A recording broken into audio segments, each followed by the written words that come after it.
Hello प्यारे बच्चों, आज हम स्टार्ट करेंगे रियल नंबर। ठीक है, रियल नंबर पे थोड़ा सा फोकस करेंगे। नंबर्स के बारे में हम 9th में ही पढ़ चुके हैं, 8th में ही पढ़ चुके हैं। पढ़ा था ना 8th में, 9th में। 9th में आप लोगों ने देखा था फर्स्ट पेज में वो लड़की नेचुरल नंबर की पोटली बना के लेके जा रही है। नेचुरल नंबर क्या थे? जैसे 1 2 3 4 5 6 काउंटिंग नंबर्स थे, है ना। फिर उसमें वो लड़की क्या कर देती है? जीरो डाल देती है, तो वो क्या बन जाते हैं? होल नंबर बन जाते हैं। पढ़ा था ना ये। फिर उसके बाद हम उसमें निगेटिव नंबर्स को और ऐड कर देते हैं, -1 -2 -3 -4 इस तरीके से, और 0 1 2 3। फिर वो क्या बन जाते हैं? इंटीजर्स। ठीक है, फिर हम उसमें रेशियो के नंबर भी ऐड कर देते हैं, मतलब 1/2 3/2 4/5 इस तरीके के नंबर्स भी ऐड कर दे रहे थे। तो क्या बन जा रहे थे? Rational numbers. यही तो बन रहे थे। रेशनल नंबर को हम किससे डिनोट कर रहे थे? क्या सिंबल था रेशनल नंबर का? क्यू। ठीक है, अब हम देखेंगे रियल नंबर्स क्या होते हैं। ठीक है, रियल नंबर्स पे थोड़ा सा फोकस करेंगे, जो कि हमने 9th में नहीं पढ़ा था। रियल नंबर्स को देखेंगे सबसे पहले, क्या होते हैं रियल नंबर्स। तो रियल नंबर्स की डेफिनेशन क्या होती है वो देखेंगे। तो फर्स्ट स्लाइड हमारी है, क्या है? Real number. ठीक है, पहले मैं स्केच को थोड़ा सा सिलेक्ट कर लेता हूं, व्हाइट पे, ग्रीन पे ले लेते हैं।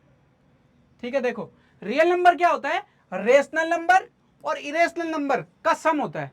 मतलब रियल नंबर वो होते हैं, सारे के सारे रेशनल नंबर और सारे के सारे इरेशनल नंबर, वो होते हैं क्या? Real numbers. अब रेशनल नंबर तो आपने 9th क्लास में पढ़ा था ना। रेशनल नंबर क्या होते हैं? रेशनल नंबर वो होते थे जो कि P/Q की फॉर्म में होते हैं, है ना। वही तो था। और जहां पे क्या है? Q not is equal to 0 होता है।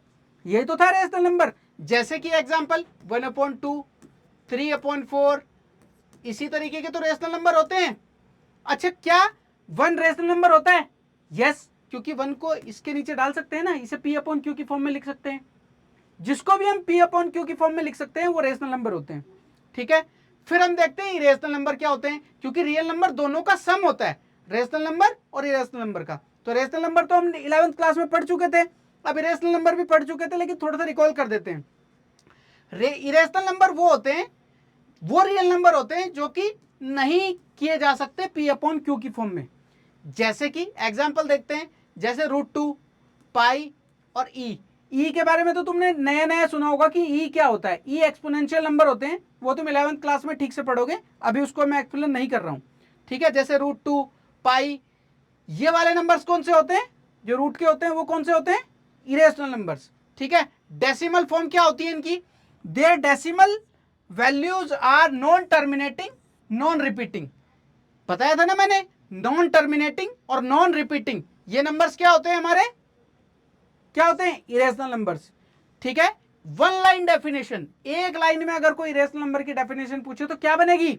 N irrational number is a real number that can be expressed as the simple fraction, जिसको सिंपल फ्रैक्शन में कन्वर्ट नहीं किया जा सकता। ठीक है, नहीं किया जा सकता, ध्यान देना, नहीं किया जा सकता। तो वो क्या होते हैं? Irrational numbers. ठीक है, तो इरेशनल नंबर वो होते हैं, इरेशनल नंबर की सिंपल डेफिनेशन भी याद कर सकते हो, non terminating non repeating. Non terminating क्या होते हैं? जो टर्मिनेट नहीं होते। ठीक है, जो टर्मिनेट नहीं होते, और नॉन रिपीटिंग होते हैं। जैसे कि कोई एक पैटर्न नहीं बनना चाहिए। जैसे सपोज एक एग्जांपल देख देंगे, 0.110। ठीक है, फिर मैं कर दूं एक और 0, फिर मैं कर दूं ये, फिर मैं एक और 1 ले लूं ये। देख रहे हो कुछ ऐसे ही बढ़ रहा है ना। इसमें कि कोई पैटर्न तो नहीं बन रहा कि भाई सेम सेम डिजिट आ रही होती। अगर ये ऐसे हो रहा होता 0.3333, तो ध्यान देना ये रेशनल नंबर है, लेकिन ये इरेशनल नंबर है, क्योंकि एक पैटर्न के, ये एक पैटर्न में बढ़ रहा है। ठीक है, अगर और भी देखो, जैसे 0.474747, ये भी रेशनल नंबर है और ये भी रेशनल नंबर है। ओ, ये रेशनल नंबर है, ये भी रेशनल नंबर है, लेकिन ये इरेशनल नंबर है, क्योंकि एक, देख रहे हो, ये टर्मिनेट नहीं हो रहा और नॉन रिपीटिंग है, लेकिन इसमें तो रिपीटिंग है। तो जिसमें रिपीट हो रही है कोई डिजिट और पैटर्न के साथ, वो क्या होते हैं? वो रेशनल नंबर होते हैं। ये रेशनल नंबर है, ये भी रेशनल नंबर है। लेकिन जहां पे नॉन टर्मिनेटिंग हो, नॉन रिपीटिंग हो, इसमें तो नॉन टर्मिनेटिंग नॉन रिपीटिंग है, तो ये क्या हो जाएगा? Irrational number. ये दोनों क्या हो जाएंगे? Rational number. समझ में आया हिमांशु, समझ में आया? ठीक है, नेक्स्ट स्लाइड देखते हैं। समझ में आया रियल नंबर क्या होते हैं? रियल नंबर सिंपल सी डेफिनेशन है, रियल नंबर होते हैं rational number plus irrational number का सम को हम बोलते हैं क्या? Real numbers. ठीक है, और रेशनल नंबर तुम पहले पढ़ चुके हो, रेशनल नंबर जो पी अपॉन क्यू की फॉर्म में लिख सकते हैं, और रेशनल नंबर क्या होते हैं? वो ये रहे। समझ गए ना? चलो नेक्स्ट स्लाइड देखते हैं अपनी। देखो अब हमारे पास जो 10th की सबसे पहली सबसे पेज पे थ्योरम बनती है वो थी हमारी फंडामेंटल थ्योरम ऑफ अर्थमेटिक। क्या थी? 1.1 फंडामेंटल थ्योरम ऑफ अर्थमेटिक। तो ये क्या कहती है उसको समझ लेते हैं।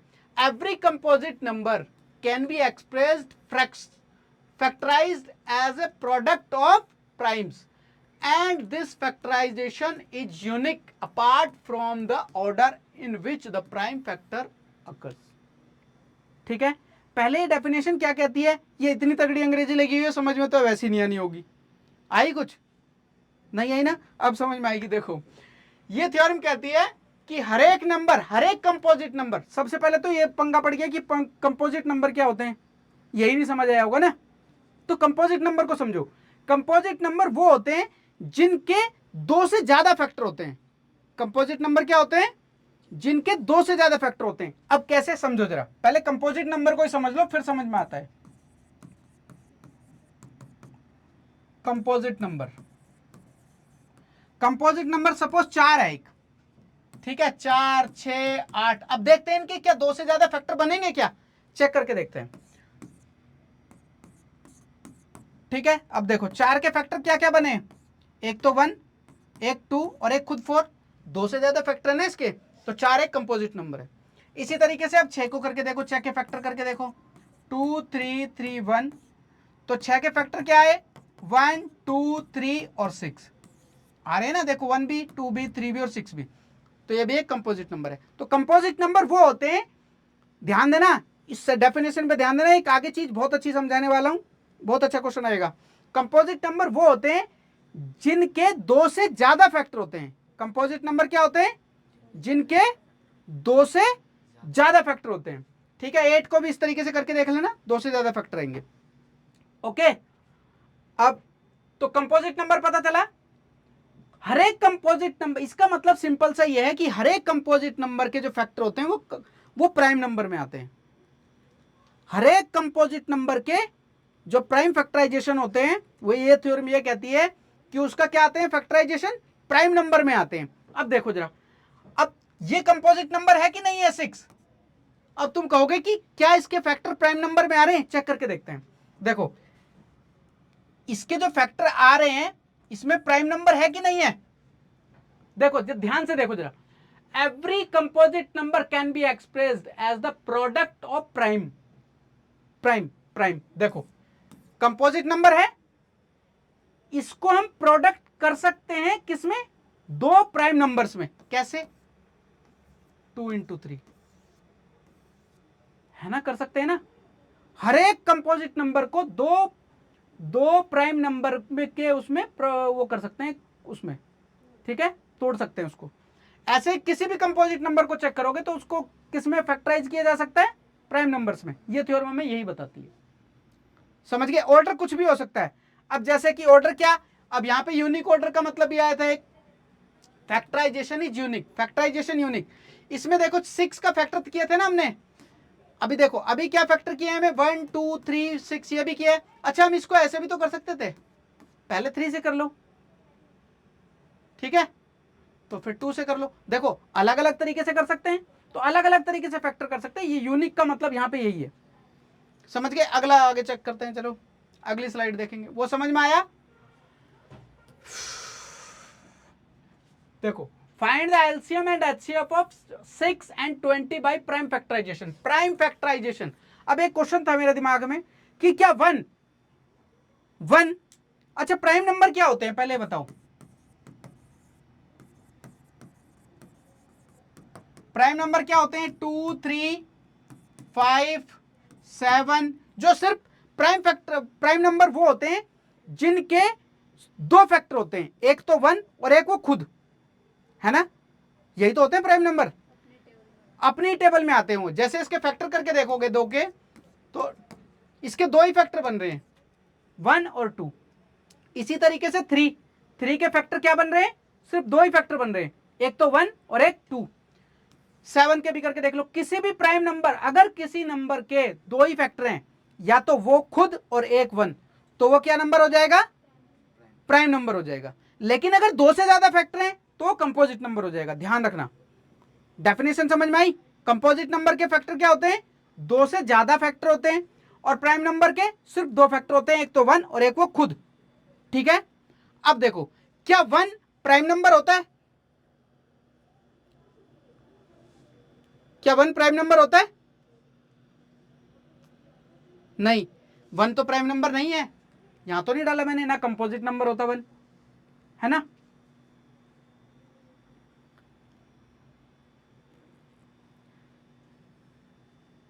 देखो रिकॉर्डिंग चालू हो गई ना, नीचे नंबरिंग आ रही होगी। ठीक है, देखो जरा, अब 1 क्या प्राइम नंबर होता है, क्या होता है 1 प्राइम नंबर, नहीं, क्योंकि 1 के फैक्टर करके देखो, अगर 1 के फैक्टर करोगे तो 1 ही तो आएगा, एक ही आएगा, तो प्राइम नंबर तो हो ही नहीं सकता। क्यों, क्योंकि प्राइम नंबर की डेफिनेशन क्या कहती है कि उसके दो फैक्टर होना चाहिए, एक तो 1 और एक वो खुद, मतलब एक तो खुद और एक और दो फैक्टर होने चाहिए, और 1 का तो एक ही फैक्टर है, तो ये प्राइम नंबर नहीं हुआ क्योंकि उसके दो फैक्टर नहीं है। अब ये कंपोजिट नंबर चेक करते हैं। कंपोजिट नंबर की डेफिनेशन क्या कहती है, कंपोजिट नंबर की डेफिनेशन कहती है कि वो कंपोजिट नंबर होगा जिसके दो से ज्यादा फैक्टर होंगे। इसके तो दो, एक ही फैक्टर है, खुद खुद ये, तो ये कंपोजिट नंबर भी नहीं है, प्राइम नंबर भी नहीं है। ये क्वेश्चन पूछ लेते हैं कई बार कि भाई 1 प्राइम नंबर है कि कंपोजिट नंबर है, तो 1 ना तो कंपोजिट नंबर है 1, ना ही प्राइम फैक्टर है, उसको लॉक करो। हाँ, यस, ठीक है, समझ गए। अब देखो, find the LCM and HCF of, अच्छा एलसीएम और एचसीएफ तो पता ही होगा, बचपन में पता कर लिया था हमने, है ना। क्या होता है, क्या होता है एलसीएम और एचसीएफ, बताओ।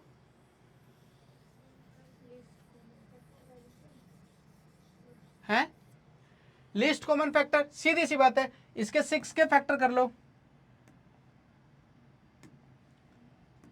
6 के फैक्टर कर लो। अच्छा 6 के फैक्टर ऐसे भी कर सकते हैं, फंडामेंटल जो थ्योरम है उसमें ज्यादातर एग्जांपल इस तरीके से हो रखे हैं। 6 के फैक्टर करो, क्या आएगा, 2 और 3। ठीक है, 20 के फैक्टर कर लो, क्या आएगा, पहले 2 से चेक करो, कितना आएगा, 2 से डिवाइड करेंगे तो उसको 10, फिर इसको करो, फिर 2 से डिवाइड करेंगे तो फिर कितना आएगा, 5। क्या अब हो सकता है कुछ, नहीं। ठीक है, अब देखो 6 के पहले फैक्टर किए आपने, तो क्या है 6 के फैक्टर, 2 और 3, 2 इंटू 3 लिख लो, 2 3। और एच के फैक्टर 20 के फैक्टर किए तो क्या क्या है, 2 इंटू 5। ठीक है, अच्छा 2 इंटू 2, 2 इंटू 2 इंटू 5। ठीक है, यही तो फैक्टर है। अब एच क्या होता है,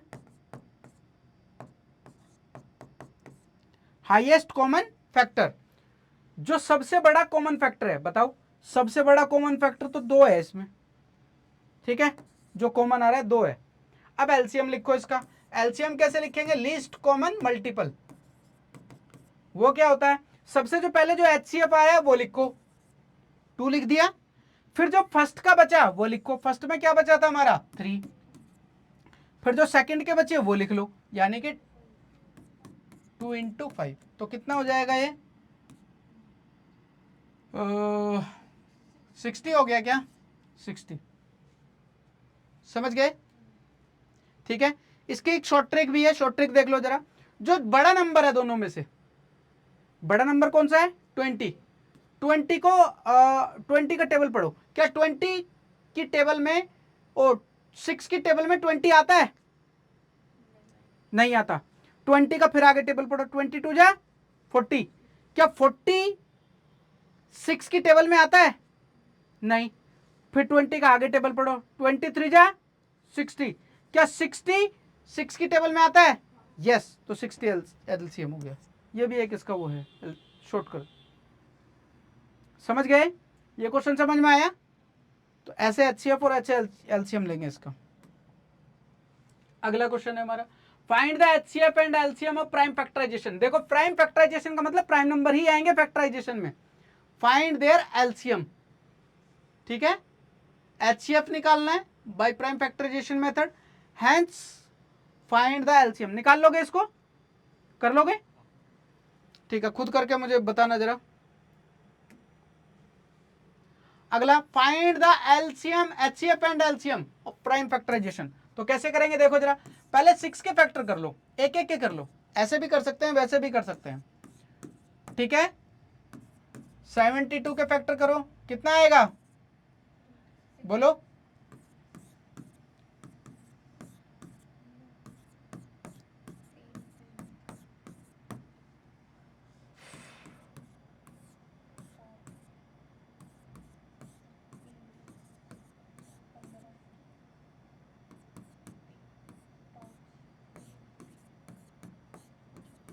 ठीक है, अब इसके फैक्टराइजेशन लिख लेते हैं पहले।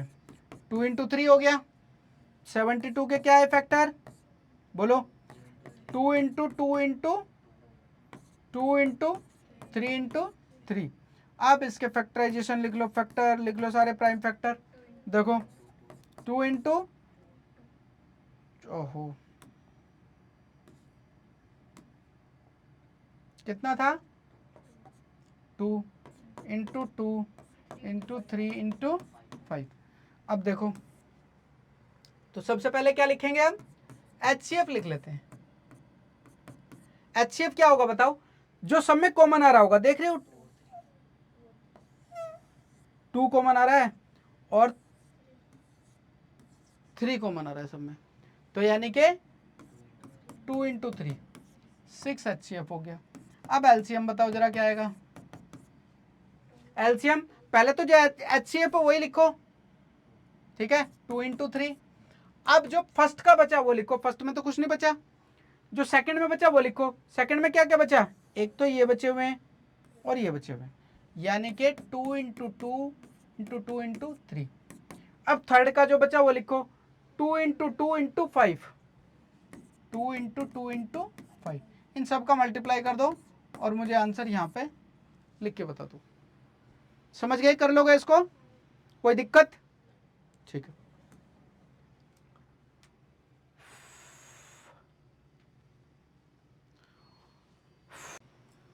अब हम अपनी नेक्स्ट प्रॉब्लम देखते हैं। हमने इससे पहले कितनी प्रॉब्लम कर ली है? 3। अब हम क्वेश्चन का लेवल थोड़ा सा बढ़ाते हैं। ध्यान दो, इसमें आप देख रहे हो ये HCF नहीं है, ध्यान दे, आप ध्यान दें कि ये वाला HCF नहीं है, ये 2 नंबर है, उनका HCF 9 है और हमसे इन्हीं नंबर का क्या पूछा जा रहा है? LCM पूछा जा रहा है, ठीक है। तो सबसे पहले तो क्वेश्चन को रीड करना सीखो। गिवन दैट HCF, इस नंबर का और इस नंबर का HCF हमें 9 गिवन है, ओके। हमसे क्या पूछा जा रहा है? LCM पूछा जा रहा है इन दोनों नंबर का।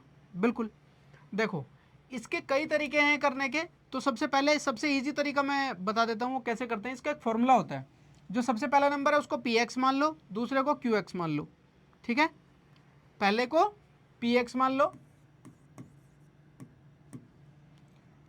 लेट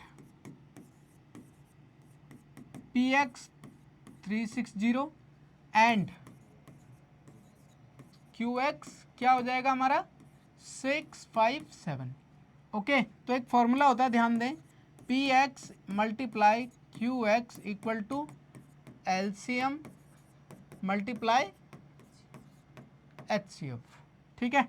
अब बस इस फॉर्मूले में पुट कर देते हैं। PX कितना गिवन है हमें, QX कितना है 657, LCM हमसे पूछा जा रहा है इसी चीज़ का, LCM इंटू HCF हमें गिवन है 9। ये नीचे आ जाएगा यहाँ पर डिवाइड में 657 अपॉन 9 इक्वल टू LCM। इसे कैलकुलेट करके LCM निकाल दो आप। इसको LCM हम बाद में इसको इधर लिख के ये भी लिख सकते हैं कि ये LCM जो आया है इन नंबर्स का LCM आया है, ठीक है। इसको कटापीटी करके आप लिख सकते हो। तो यहाँ पे आंसर लिख के मुझे बताना। ओके, समझ गए? कोई दिक्कत? अब देखो नेक्स्ट क्वेश्चन है हमारा, जो कि बोर्ड के लिए बहुत ही अच्छा क्वेश्चन है, बोर्ड में मिल सकता है तुम्हें, इसके 90% चांस है कि ये बोर्ड में क्वेश्चन मिले। यहाँ पे 4n हो सकता है, मतलब 6 टू द पावर n है तो यहाँ पे 4 6 टू द पावर n है, वहाँ पे एग्जाम्पल में भी एनसीईआरटी में 7 टू द पावर n हो सकता है, कुछ भी हो सकता है क्वेश्चन में, वो चेंज हो सकता है, लेकिन सबका तरीका एक यही होगा। तो कैसे करेंगे, देखो चेक करना है हमें कि 6n can and with the digit 0 for any natural number n। तो सबसे पहले देखो 6n लिखो, n नेचुरल नंबर है ना, n क्या क्या हो सकता है, 1 हो सकता है, 2 हो सकता है, 3 हो सकता है, 4 5, ये कुछ भी हो सकता है, ठीक है ना। तो मैं 6 की जगह पे पहले 1 की जगह 1 रख के देखता हूँ कितना आएगा, 6 आएगा, फिर 2 रख के देखता हूँ कितना आएगा 36, फिर 3 रख के देखते हैं तो कितना आएगा 261 आएगा, 216 आएगा, 4 रख के देखते हैं कोई ना कोई नंबर आएगा, फिर 5 रख के देखो कोई ना कोई नंबर आएगा। लेकिन वो ये बोल रहा है कि चेक करो कि क्या कोई n की नेचुरल नंबर रखने पे कहीं एंड में 0 आ रहा है, ये चेक करा रहा है हमसे, ठीक है। तो इसका ये एक तो सोचने का तरीका ये है, सोचने का तरीका ये है, लेकिन करने का तरीका क्या है वो देखो।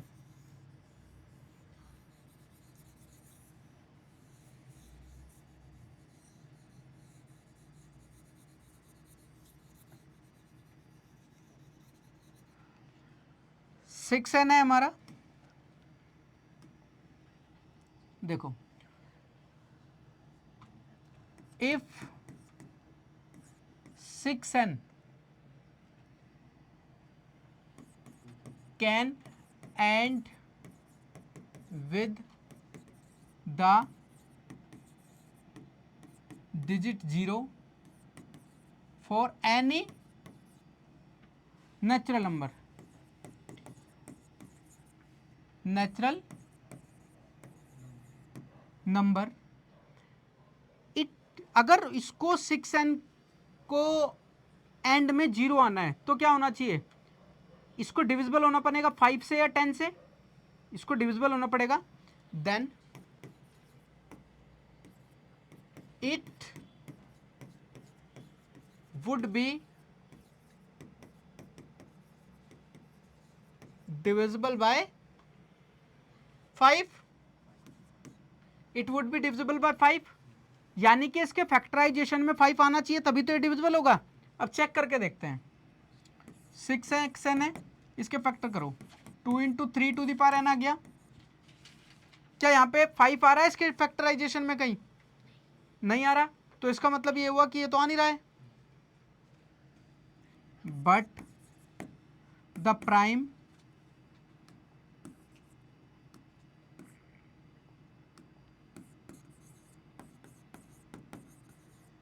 Factor of 6n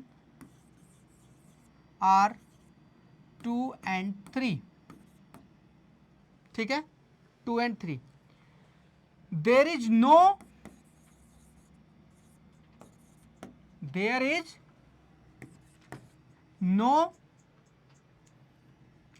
any 5, there is no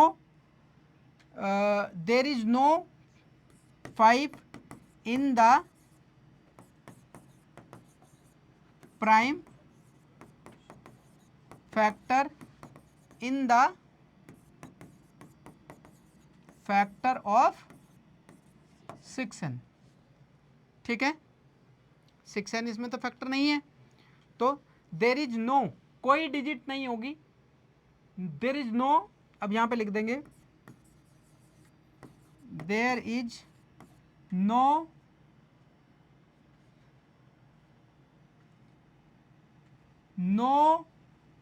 digit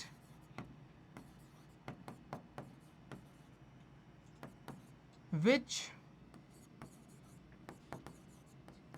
contain 0 in the end, ठीक है, इसमें कोई भी 0 नहीं होगा।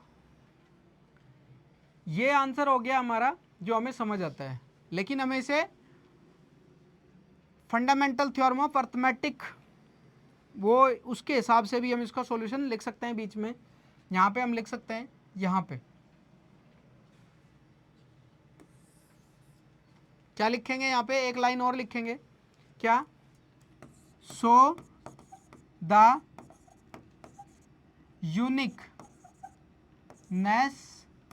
Of fundamental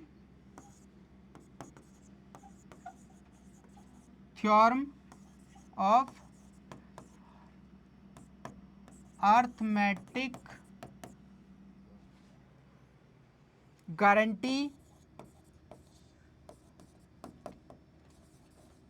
guarantees that there is no other prime factor in section. ठीक है, बना बना के अपनी तरफ से लिख सकते हो कुछ भी, लेकिन ये एक्सप्लेन करना है तुम्हें ठीक से। ओके, अब हम अपनी नेक्स्ट प्रॉब्लम देखते हैं। 6th problem, explain why 7 multiply 11 into 13 plus 13 plus and this number are composite number. सबसे पहले कंपोजिट नंबर क्या होते हैं ये देखेंगे, ठीक है। तो कंपोजिट नंबर और प्राइम नंबर क्या होते हैं वो देखो।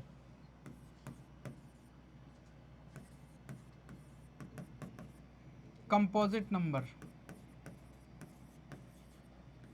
कंपोजिट नंबर वो होते हैं जिनके मोर देन 2 फैक्टर्स होते हैं।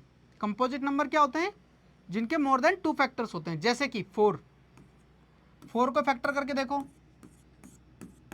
तो 4 के फैक्टर क्या क्या है, एक तो 1 आया, 2 आया और 4 खुद भी तो है। 6 को देखो,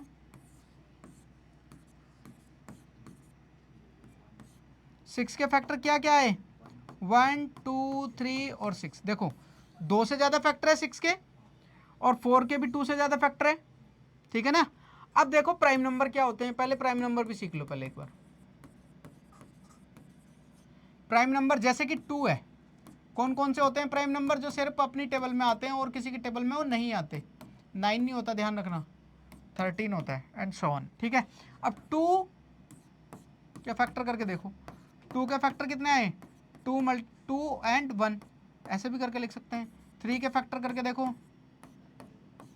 3 के फैक्टर कितने आए, 1 और 3। इसी तरीके से करके देखोगे तो सिर्फ प्राइम नंबर के 2 ही फैक्टर आते हैं, एक तो 1 और एक वो खुद, ठीक है। जैसे कि 5 के फैक्टर को देख करके देखोगे तो तुम 2 ही फैक्टर आएंगे, एक तो 1 आएगा और एक वो 5 आएगा। लेकिन कंपोजिट नंबर में क्या होगा, कंपोजिट नंबर में मोर देन 2 फैक्टर्स होंगे। यहां देख रहे हो 2 से ज्यादा फैक्टर है 6 के, यहां 4 के भी 2 से ज्यादा फैक्टर है, ठीक है। तो कंपोजिट नंबर वो होते हैं जिनके 2 से ज्यादा फैक्टर होते हैं, और प्राइम नंबर वो होते हैं जिनके सिर्फ 2 ही फैक्टर होते हैं, एक तो 1 और एक वो खुद, ठीक है। समझ गए बात। अब इन नंबर को देखने कि ये पूछ रहा है कि एक्सप्लेन करो कि ये जो नंबर है ना, ये कंपोजिट नंबर क्यों है। तो हम कंपोजिट नंबर इससे बताएंगे कि भाई इसके 2 से ज़्यादा फैक्टर हैं, इस वजह से कंपोजिट नंबर है। तो पहले देख लेते हैं कि क्या इसके वास्तव में 2 से ज़्यादा फैक्टर हैं भी कि नहीं है। अगर इसके 2 से ज़्यादा फैक्टर नहीं आए तो ये कंपोजिट नंबर नहीं होगा, तो फिर ये प्राइम नंबर हो जाएगा। अगर 2 ही फैक्टर आए तो, एक 1 आया और एक खुद आए तो पहले इसको करके देखेंगे, इसको सॉल्व कर लेते हैं फिर बताएंगे। ओके, तो पहले मैं इसको क्लियर कर देता हूँ। क्लियर करूँ या मिटाओ, लिखोगे, पता लग गया। ओके, मैं इसको क्लियर कर रहा हूँ, ठीक है। देखो जरा इसको देखते हैं। अब पहले फर्स्ट वाला क्वेश्चन देखते हैं, 7 मल्टीप्लाई 11 मल्टीप्लाई 13 प्लस 13। अब देखो एक चीज देख रहे हो, यहाँ पे 13 है, यहाँ पे भी 13 है, कॉमन ले लेते हैं 13। क्या बचा, 7 मल्टीप्लाई 11 प्लस यहाँ से क्या बचा 1, 13, ये कितना हो गया 77 प्लस 1। Okay, 13 into 78। अच्छा देखो 38, इसके और फैक्टर करके देखो,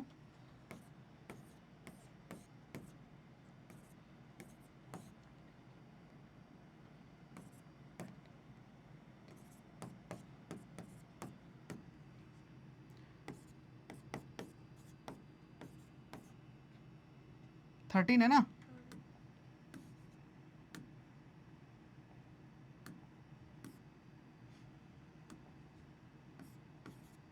देखो जब हमने इस नंबर को सॉल्व किया तो इसके कितने फैक्टर आए, 1 2 3 4, 4 फैक्टर आ रहे हैं। और अगर 4 फैक्टर आए, 2 से ज़्यादा फैक्टर आ गए तो क्या हो गया, ये कंपोजिट नंबर। मैंने बताया था ना, हम इसको सॉल्व करके देख लेते हैं एक बार। अगर तो इस नंबर के 2 से ज़्यादा फैक्टर आ गए तो ये क्या हो जाएगा, कंपोजिट नंबर। समझ में आया? हमने इसको सॉल्व करके देखा तो इसको तो 4 फैक्टर आ रहे हैं, बल्कि एक और आ जाएगा, 1 भी तो आ जाएगा, 5 फैक्टर हो जाएंगे। समझ गए? तो ये क्या हो जाएगा, कंपोजिट नंबर हो जाएगा। सेम इसी तरीके से इसको कर लोगे, कर लोगे? चलो ठीक है, इसका सॉल्यूशन मुझे कमेंट करना फिर जाके, ठीक है? इसको लिखो। देखिए नेक्स्ट क्वेश्चन है, बहुत ही अच्छा क्वेश्चन है। चलो problem number 7, there is a circular path way, मतलब वे भी बोल सकते हैं उसको, पैथ रास्ता जो होता है सर्कुलर, आपने उसमें देखा होगा तुमने ग्राउंड में, ठीक है? Around a sport field, Raju takes 18 minutes to drive 1 round of the field while Ravi takes 12 minutes for the same. मतलब उसी ग्राउंड के कटने में, वो एक राउंड लेने में कितना लेता है, 12 मिनट लेता है। Suppose they both start at the same point and at the same time and go in the same direction, after how many minutes will they meet again at the starting point। पहले question को समझो, question क्या कह रहा है। देखो एक वे है, रास्ता है ऐसा, देख रहे हो, ये रास्ता है। सपोज यहां से दोनों ने सेम टाइम पे, सपोज करो 12 बजे, 12 o'clock, सपोज, क्वेश्चन में नहीं लिखा है ये, सपोज 12 बजे राजू ने भी भागना शुरू किया यहीं से, और किसने, रवि ने भी भागना शुरू किया। तो राजू ने 18 मिनट में ही राउंड क्लियर कर दिया, मतलब वो दोबारा इस क्लियर यहीं पे स्टार्टिंग पॉइंट पे पहुंच गया। लेकिन ये 12 मिनट में ये पहुंचा है, तो यानी कि राजू क्या कर रहा है, राजू क्या कर रहा है, राजू मिनट ज्यादा ले रहा है ना, और रवि कितने ले रहा है, 12 मिनट ले रहा है। तो इसका मतलब रवि ने पहले 12 मिनट में इस रास्ते को क्लियर कर दिया होगा, यहां पहुंच गया होगा, फिर वो क्या होगा, देखो अगर राजू 18 मिनट में, 12 मिनट में यहां पहुंच गया, तो 12 मिनट में राजू तो यहीं कहीं होगा, और रवि जो है फिर आगे निकल गया, फिर ये अगले 6 मिनट में यहां पहुंचेगा, तो ये 18 मिनट में यहां पहुंचेगा, और रवि कहां पहुंच चुका होगा, यहां पर पहुंच चुका होगा, ठीक है? लेकिन धीरे धीरे इनके बीच की डिस्टेंस कम होती जाएगी, और ये कहीं ना कहीं मिलेंगे जरूर। तो हमें वो स्टार्टिंग पॉइंट, वो पॉइंट बताना है, ये मिलेंगे कितनी देर बाद मिलेंगे, ठीक है? ये कितनी देर बाद मिलेंगे। तो सबसे पहले क्या करेंगे बताओ, लोवेस्ट डिस्टेंस जब इनके बीच की 0 रह जाएगी, समझ गए? ये तभी तो मिलेंगे जब इनके बीच में जो डिस्टेंस क्या रह जाएगी, लोवेस्ट, लो, एलसीएम, एलसीएम निकालो, इनका एलसीएम कितना हो जाएगा,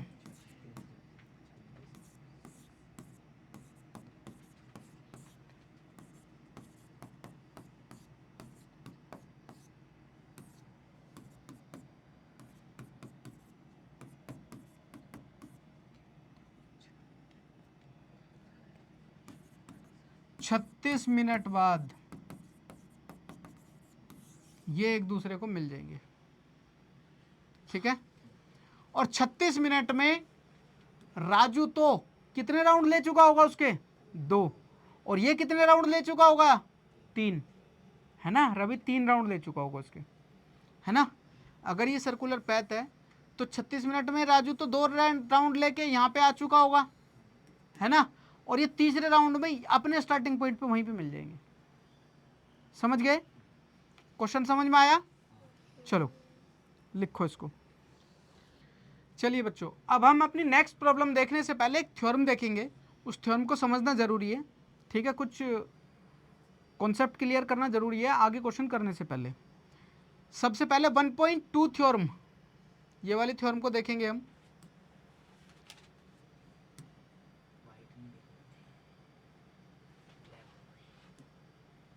वन 1.2 थ्योरम को देखेंगे। ये क्या कहती है, ये कहती है let p be the prime number, let A कोई p प्राइम नंबर है ठीक है। If P square divides, P divides A square, P जो है डिवाइड करता है, पी डिवाइड करता है ए स्क्वायर को, तो ये क्या कहती है थ्योरम में, हमें ये कहती है देन पी जो है ए को भी डिवाइड करेगा। समझ में आया? इसको, इस थ्योरम को बस इतना ही समझना है तुम्हें कि अगर कोई नंबर है p है, वो p divides A square, p divides A square, इसका मतलब मैं डिवाइड लगा रहा हूं यहां पर, ध्यान रखना, ठीक है। p जो है डिवाइड कर रहा है ए स्क्वायर को, तो p किसको डिवाइड करेगा, p डिवाइड करेगा किसको, a को भी डिवाइड करेगा। अगर p ए स्क्वायर को डिवाइड कर रहा है तो p a को भी डिवाइड करेगा। ये कौन सी थ्योरम है हमारी, 1.2 थ्योरम ऑफ 10th क्लास, ठीक है, समझ गए। अब अपना हम नेक्स्ट क्वेश्चन इस देखो, अब हम प्रूफ करने वाले क्वेश्चन पे आते हैं। Root three is a irrational number, ये प्रूफ करना है। इसको हम दो मेथड से कर सकते हैं। एक तो ये कि इसका हम क्या करें, इस नंबर का पॉइंट तक, कई पॉइंट तक हम वो निकालें, क्या बोलते हैं उसको, क्या करें इसके, बोलो, इसका स्क्वायर रूट निकालें, पॉइंट तक स्क्वायर रूट निकालते चले जाओ। और फिर ये इरेशनल नंबर की डेफिनेशन क्या बताई थी मैंने, इरेशनल नंबर की डेफिनेशन क्या बताई थी,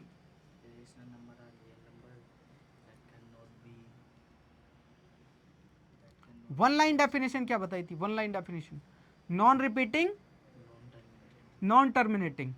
इसमें क्या होगा कि ना तो टर्मिनेट होगा ना ही रिपीट होगा, तो हम उससे भी प्रूफ कर सकते हैं, लेकिन वो बहुत बड़ा है, हमें कर वो भी मेथड कर सकते हैं हम। इसके फैक्टर वो करो, क्या बोलते हैं, स्क्वायर रूट निकालो और पॉइंट में इसको प्रूफ कर दो कि ये नॉन टर्मिनेटिंग और नॉन रिपीटिंग है, तो भी ये प्रूफ हो जाएगा। अब हम 10th की थ्योरम के हिसाब से कैसे करेंगे वो देखेंगे जरा, ठीक है। तो सबसे पहले क्या करेंगे,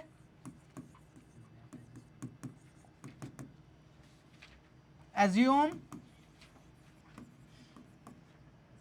root three is A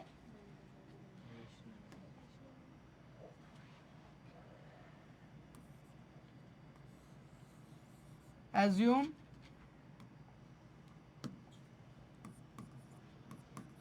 to the contrary root 3 is a irrational number, ठीक है। हमने क्या कर लिया, उसके विपरीत कि क्वेश्चन में हमें इरेशनल नंबर प्रूफ करना है, हमने इसको क्या मान लिया कि ये क्या है, ये रेशनल नंबर है, ठीक है। तो अगर ये रेशनल नंबर है, अगर ये रेशनल नंबर है तो रेशनल नंबर की डेफिनेशन क्या कहती है, रेशनल नंबर क्या होते हैं, रेशनल नंबर वो होते हैं जो a अपॉन बी की फॉर्म में होते हैं या p अपॉन q की फॉर्म में होते हैं, कुछ भी कह सकते हैं। सो देयरफॉर रूट थ्री क्या होना चाहिए, p अपॉन q की फॉर्म में होना चाहिए, जहां पे q जो है 0 के इक्वल नहीं हो सकता, बस नहीं तो अनंत हो सकता है, वो अनंत हो जाएगा फिर तो, ठीक है। तो अगर तो हमने इसको रेशनल नंबर माना है, तो रेशनल नंबर माना है तो ये p अपॉन q की फॉर्म में होगा, ठीक है। ये क्या होगा, a upon p upon q की फॉर्म में होगा, a अपॉन b की फॉर्म में भी लिख सकते हैं, कुछ भी लिख सकते हैं। और अगर ये a अपॉन b की फॉर्म में होगा, ठीक है। अब ध्यान दो जरा, सपोज करो, suppose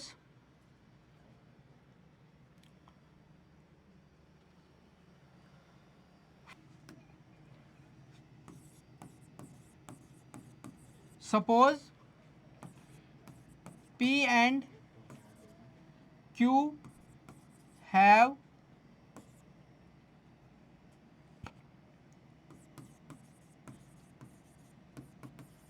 common factor other than 1, common factor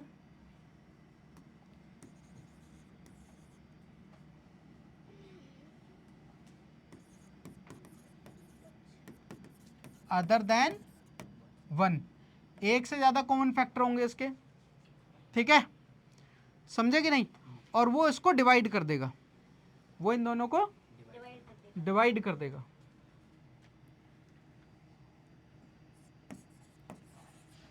Therefore it divides P and Q। वो P और Q को, एक से ज्यादा फैक्टर हैं इसके, तो इसका मतलब वो इन दोनों को क्या होगा, डिवाइड कर देगा। अब हम क्या लिखेंगे, अगर वो इसको डिवाइड कर देगा, ठीक है, और ये भी एज्यूम करो कि P और Q क्या है,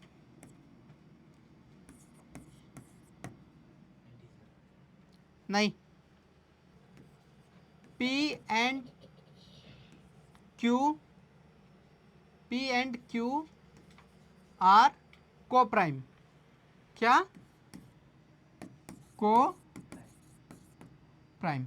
अब को प्राइम क्या होता है, को प्राइम वो नंबर्स होते हैं जिनका सिर्फ 1 ही कॉमन फैक्टर होता है, 1 ही होता है। जैसे 8 और 15 के फैक्टर करके देखो, 8 और 15 के कॉमन करके देखो फैक्टर, ठीक है, 15 के फैक्टर करके देखो, तो 8 के फैक्टर कौन कौन से आए, एक तो 1 आया, 2 आया, 4 आया और 8 आया, और 15 के कॉमन फैक्टर क्या है,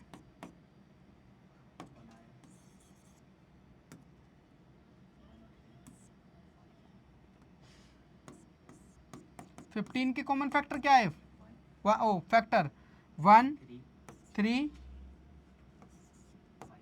और 5।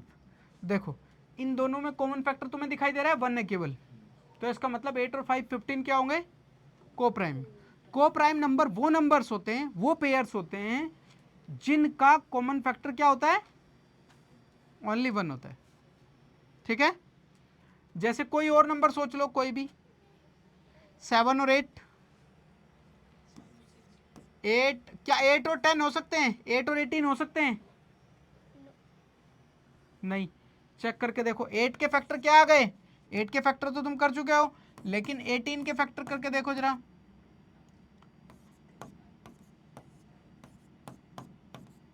देख रहे हो, एक तो 1 आ गया और एक 2 भी आ गया, इसके दो कॉमन फैक्टर आ गए ना, क्या क्या आ गए, 1 और 2। इसका मतलब ये दोनों को प्राइम नंबर्स नहीं है। तो को प्राइम नंबर्स की डेफिनेशन पता चली, तो हमने ये मान लिया कि ये क्या है, को प्राइम नंबर्स हैं।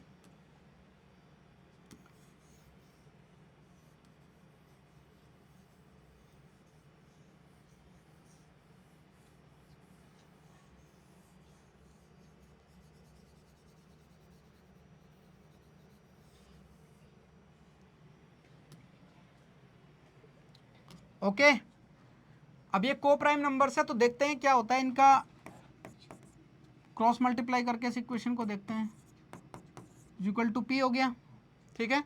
अब हम स्क्वायरिंग बोथ साइड करते हैं, इसका क्या कर लेते हैं, स्क्वायरिंग बोथ साइड कर लेते हैं, क्या हो जाएगा 9, ओ सॉरी, ये क्या हो जाएगा, इसका स्क्वायर करेंगे तो 3 हो जाएगा, 3q square is equal to p square. अब यहाँ पे वो थ्योरम काम आएगी जो हमने 1.2 में इससे पहले वाले स्लाइड पे पढ़ी थी, ठीक है। अब देखो जरा, इसको मैं थोड़ा सा ऊपर कर लाऊं, कर दूं, देखो जरा, देखो हमने स्क्वायरिंग बोथ साइड कर दिया, तो अभी मैंने तुम्हें एक थ्योरम बताई थी इससे पीछे वाली स्लाइड पे, इसका मतलब क्या होगा, इसका मतलब क्या होगा, 3 डिवाइड करेगा p को, p स्क्वायर को, और अगर 3 डिवाइड कर रहा है p स्क्वायर को, तो 3p को भी डिवाइड करेगा, ठीक है, अकॉर्डिंग टू 1 पॉइंट थ्योरम क्या होगा, 3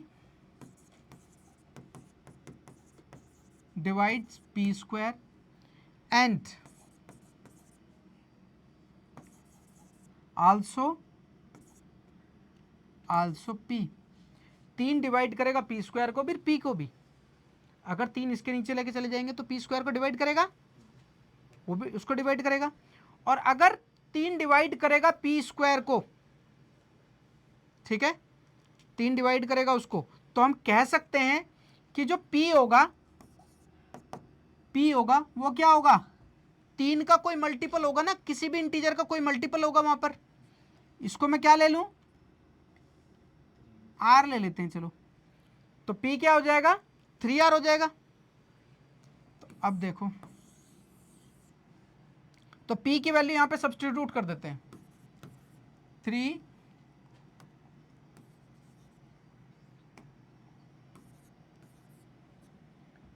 q square is equal to, इसकी वैल्यू रखेंगे तो यहाँ पे 3r का स्क्वायर हो जाएगा। क्या हो जाएगा, 3q square equal to 9r square हो गया। ये 3 से 3 कैंसिल आउट हो गया, तो q square is equal to क्या हो जाएगा, 3r स्क्वायर हो जाएगा। ठीक है, अब देखो फिर से यहाँ पे थ्योरम लग जाएगी। थ्योरम 1.2 के हिसाब से क्या होगा, q स्क्वायर 3 डिवाइड्स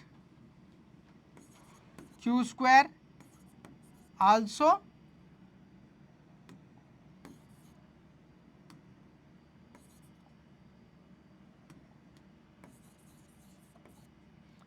क्यों, 3 जो है किसको डिवाइड करेगा, क्यू स्क्वायर को, और 3 किसको डिवाइड करेगा, क्यू को भी डिवाइड करेगा। ठीक है, अब ध्यान दो जरा, हमने क्या माना था कि पी क्यू क्या है, को प्राइम नंबर, और को प्राइम नंबर क्या होते हैं, जिनका एक ही कॉमन फैक्टर होता है। लेकिन यहां पे तो एक कॉमन फैक्टर और निकल के आ गया। एक ही कॉमन फैक्टर का मतलब 1 होता है, 1 का मतलब एक कॉमन फैक्टर होता है। लेकिन यहां पे तो दो, यहां पे तो और कॉमन फैक्टर निकल के आ गए, क्यू और पी के, वो क्या आ गए, 3। क्यू का कॉमन फैक्टर क्या आ गया, ओ क्यू किसको डिवाइड कर रहा है, 3 को। और पहले हमने क्या वो किया वहां से, क्यू किसका डिवाइड कर रहा है, पी किसको डिवाइड कर रहा है, 3 को। तो इसका मतलब पी और क्यू के कॉमन फैक्टर क्या आ गए,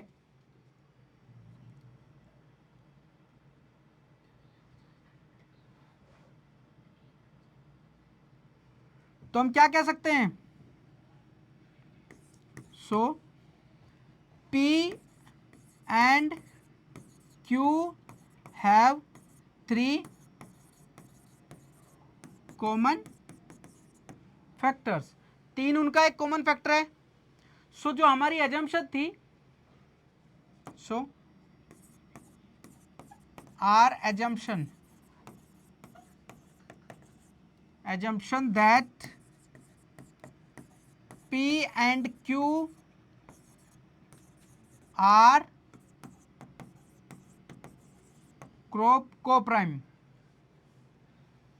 ठीक है, वो क्या थी, इनकरेक्ट थी, वाज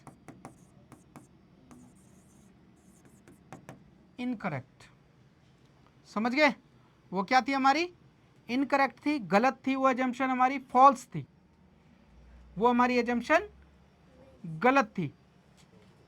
ठीक है, हमने उल्टा लिख दिया था, ध्यान देना जरा सा, क्या उल्टा लिख दिया हमने, कि 3 इसका कॉमन फैक्टर डिविजिबल होगा इससे। यहां पे क्या लिखेंगे, P square divisible, P square is divisible, P square is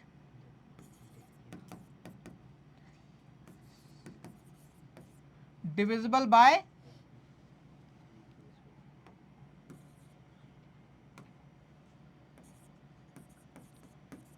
3। यहां पे भी क्यू स्क्वायर डिविजिबल बाय 3। ठीक है, समझ गए, तो 3 इनका एज ए कॉमन फैक्टर आ गया। यहां पे हम एज ए कॉमन फैक्टर भी लिख सकते हैं, P and Q have 3 as a common factor. So our assumption that P and Q are coprime was incorrect, जो हमारी एजम्पशन थी वो इनकरेक्ट थी। To the contra, the contradiction, the contradiction that arisen arisen that root 3 is a rational number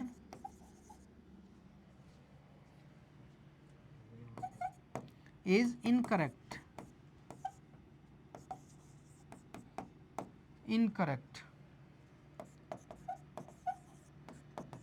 Therefore root 3 is a rational number. समझ गए? Root 3 is a rational number. जो हमारी assumption थी, हमने माना था कि रूट 3 क्या है, रेशनल नंबर है, वो इनकरेक्ट है. हम इस कंक्लूजन पे पहुंचे हैं कि रूट 3 क्या होगा. वी कैन कंक्लूड, ऐसे भी करके लिख सकते हैं, we can conclude that root 3 is a irrational number. समझ गए? Is a irrational number. ठीक है, we can conclude that root 3 is a irrational number. चलो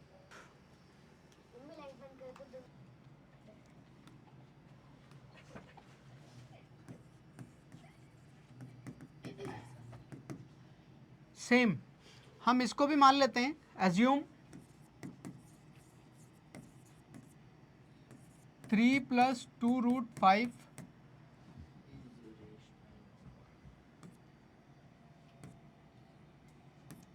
टू द कॉन्ट्रे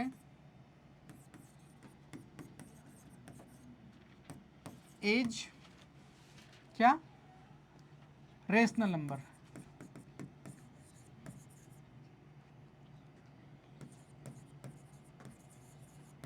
ठीक है, हम इसको क्या मान लेते हैं, इसको भी हमने मान लिया कि क्या है, ये रेशनल नंबर है. ठीक है, और अगर ये रेशनल नंबर है तो तुम्हें पता ही है रेशनल नंबर किसकी फॉर्म में होते हैं, P/Q की फॉर्म में. तो हम इसे भी लिख लेते हैं P/Q की फॉर्म में. क्यों? क्योंकि हमने इसको क्या मान लिया है, जहां पे Q ≠ = 0 के बराबर होगा. ये बात तो कंफर्म है. ठीक है, अब इस इक्वेशन को रीअरेंज करते हैं जरा सा, यहां से वैल्यू निकालते हैं. इस 3 को उधर लेके चले जाता हूं,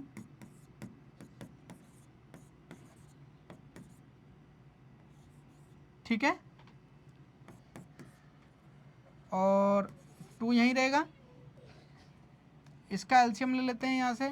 2 रूट 5 क्या हो जाएगा, 3 - P - 3/Q हो गया. और क्या हो जाएगा, रूट 5 = 2 नीचे आ जाएगा यहाँ पर, P - 3/2Q. ये बात समझ में आई? बोलो. मैंने 3 को इधर ले गया, माइनस कर दिया, फिर मैंने एलसीएम ले लिया, फिर मैंने 2 को डिवाइड में लेके चला गया. ठीक है, अब देखो P एंड, थोड़ी दूर हो जाओ, थोड़ी सी उधर, वो किताब हटाओ, वहां से किताब हटाओ. P and, since P and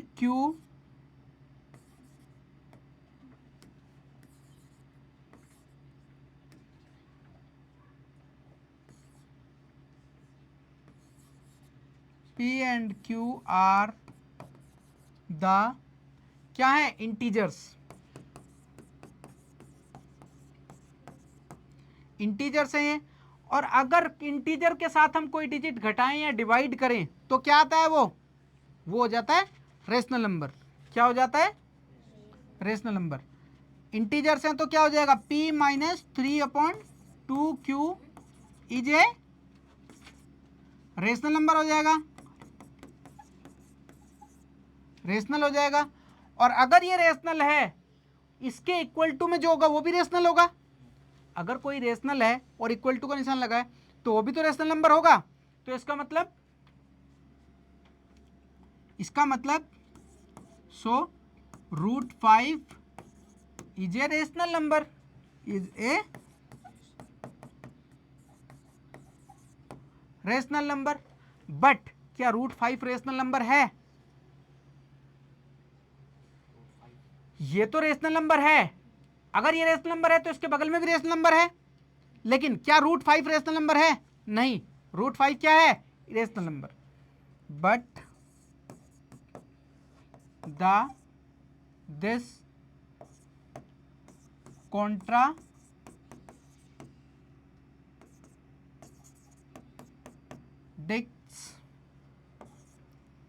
that root 5 is a rational number. समझ गए?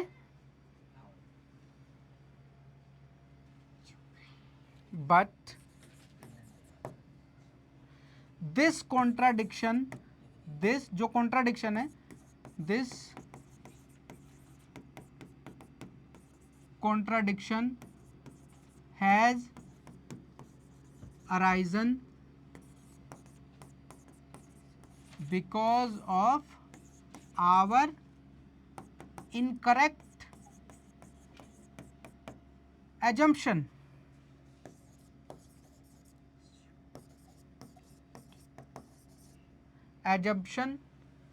that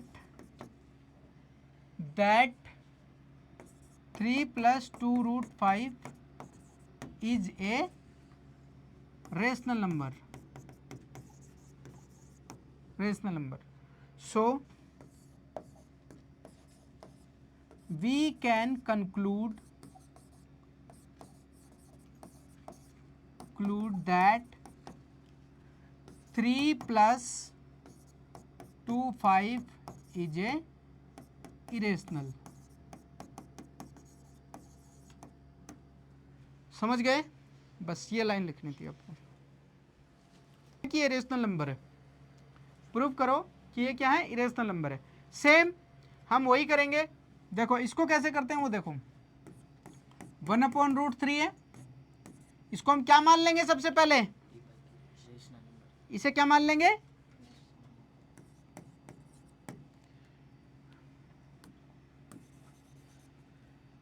एज्यूम कर लो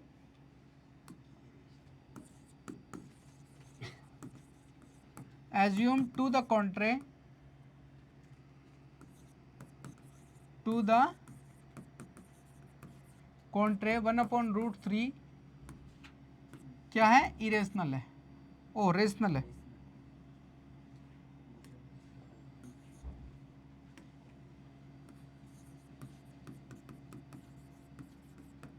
और अगर ये रेशनल है तो क्या हो जाएगा? P/Q की फॉर्म में हो जाएगा, जहां पे Q not is equal to किसके बराबर होगा? 0 के बराबर होगा। ये बात समझ गए? अगर मैं इसको जस्ट अपोजिट कर दूं तो इसको भी मुझे उल्टा करना पड़ेगा। ठीक है, अब देखो सेम वही लाइन लिखेंगे। P और Q क्या है? इंटीजर्स है। P और Q क्या है? इंटीजर्स है। तो ये क्या हो जाएगा? P and Q's are integers. तो पी क्यू अगर इंटीजर है तो Q/P क्या हो जाएगा? Is a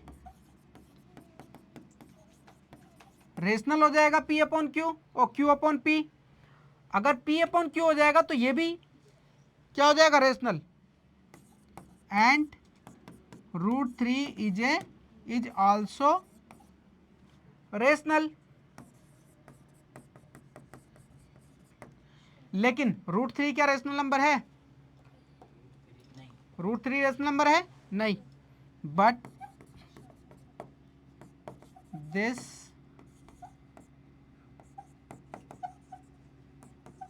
contradicts that √3 is a irrational। और अगर ये रेशनल है तो फिर वही लाइन लिख दो क्या? But this contradiction has arisen, this contradiction has arisen because of our incorrect assumption that 1 upon root 3 is a rational number. It is a, we can conclude that 1 upon root 3 is a irrational number. समझ गए? कर लोगे अब तो? चलो, ये Q and Q नहीं है, ये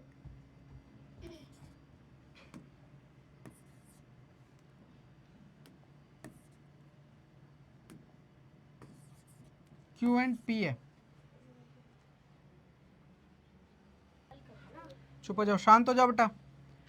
देखो सेम इस क्वेश्चन को करेंगे हम। अब तुम ध्यान से खुद करो। इसे मान लो क्या है, ये रेशनल नंबर है, ठीक है। और अगर ये रेशनल नंबर है तो P अपॉन Q की फॉर्म में होगा, जहां पे Q not is equal to 0 के बराबर होगा। क्रॉस मल्टीप्लाई, अगर मैं 7 को यहां पे लेके आ जाता हूं, इंटू 7 हो जाएगा। इसको हम ऐसे करके लिख लेते हैं 7Q, ठीक है, ये हो गया। अब देखो ये क्या हुआ, P और Q क्या है, P और Q क्या है, इंटीजर्स। P Q क्या है, इंटीजर्स। अगर ये इंटीजर्स है तो ये क्या हो जाएगा, ये हो जाएगा रेशनल नंबर। और अगर ये रेशनल नंबर होगा, ये इसके इक्वल टू में, तो ये भी रेशनल नंबर होगा। लेकिन क्या ये रेशनल नंबर है, नहीं। तो इसे हम क्या कहेंगे, it is a irrational number. और अगर ये इरेशनल नंबर है तो ये भी रेशनल नंबर हो जाएगा। वो जो लाइन बताई है तुम्हें लिखने के लिए इससे पहले वाले क्वेश्चनों में, वहाँ पे ये वाली लाइन लिख लेना लास्ट में। ओके, सेम इस वाले क्वेश्चन में देखो 7 प्लस रूट 7, इसको भी P अपॉन Q की फॉर्म में मानो। To the contra that assumption is कि ये P अपॉन Q की फॉर्म में होगा, यानी कि ये इरेशनल नंबर होगा। तो हम इसको क्या लिख सकते हैं, 7 upon P upon Q minus 7 हो गया, ऐसे करके लिख सकते हैं। अब देखो ये तो दोनों इंटीजर्स हैं, और अगर ये इंटीजर है तो ये क्या हो जाएंगे, रेशनल नंबर हो जाएगा। और अगर ये रेशनल नंबर होगा तो ये भी रेशनल नंबर होगा। लेकिन क्या ये रेशनल नंबर है, नहीं, ये रेशनल नंबर नहीं है। But the contradict fact that it is a irrational number. तो हम क्या कहेंगे, we can conclude that 7 plus root 7 is a क्या, इरेशनल। समझ गए, लिख लोगे। अब तो राइटिंग ही करनी है और कुछ नहीं है, बस 2 लाइनें लिखनी थी इसमें भी और उसमें। कैलकुलेशन का पार्ट इतना ही है, बाकी तो वो अंग्रेजी है जो कि इससे पीछे वाले क्वेश्चनों में। अब इस चैप्टर के सारे क्वेश्चन हमारे ऑलमोस्ट हो गए हैं, ठीक है।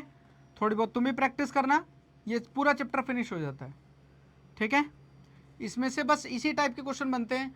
रूट 2 को प्रूफ करो इरेशनल नंबर है, रूट 3 को करो, रूट 5 को करो, ये मेन क्वेश्चन है इसके। इनमें ज़्यादा राइटिंग है, बाकी तो इनमें तो तुम देख ही लिया होगा कितनी कैलकुलेशन है, क्योंकि वहाँ पे 2 बार एज्यूम करना पड़ता है 2-3 चीज़ें, तो उनको देख लेना, इनको कर लेना। रूट 2 को, रूट 3 का मैंने करवाई दिया है, रूट 5 का खुद कर लेना, रूट 7 का कर लेना। 4-5 क्वेश्चन कर लोगे तो तुम्हें राइटिंग करनी आ जाएगी। बस सारा खेल इसमें राइटिंग का है, समझ गए। कैलकुलेशन का जो पार्ट है वो तो ऐसा खास है नहीं, ठीक है। तो ये कर लेना, ये चैप्टर